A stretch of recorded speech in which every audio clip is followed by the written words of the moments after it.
O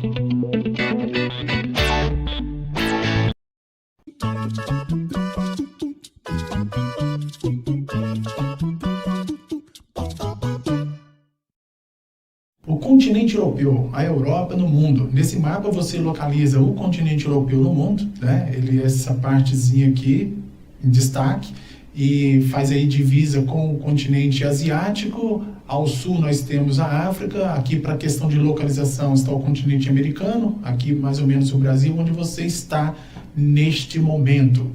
Aqui a gente tem a chamada Eurásia. A Eurásia é aquela parte do continente que pega não só a Europa, mas todo o continente asiático, junto com o continente europeu, o que alguns autores aí chamam de Eurásia. Nosso foco agora é estudar um pouquinho sobre essa parte da chamada Eurásia, que é denominada de Europa. Então vamos lá.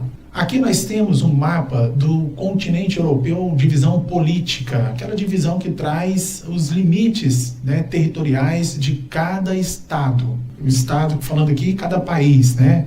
O estado português, o estado espanhol, o estado francês, o italiano e assim por diante.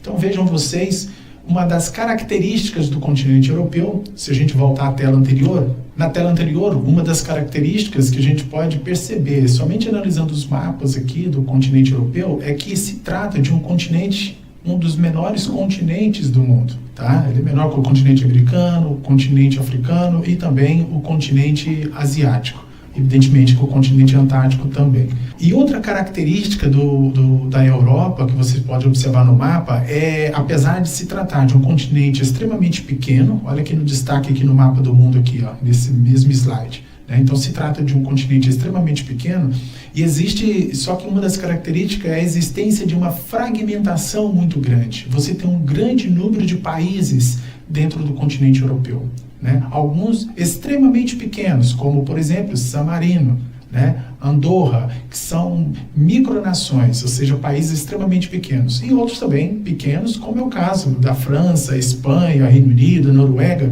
Quando nós comparamos o território desses países com o território de outros países, como o Brasil, por exemplo, ou como os Estados Unidos. Aqui nós temos uma outra divisão do continente europeu, uma outra possível divisão do continente europeu, essa aqui é até mais utilizada nas discussões geopolíticas em sala de aula e no aspecto mais geral, que seria a Europa Ocidental e a Europa Oriental. Esse conjunto de países aqui no mapa, pintado de verde, a exemplo da Finlândia, da Suécia, Noruega, Itália, Alemanha, a Áustria, a Suíça, né? E mais aqui a porção oeste do continente europeu, faz parte do que a gente chama de Europa Ocidental.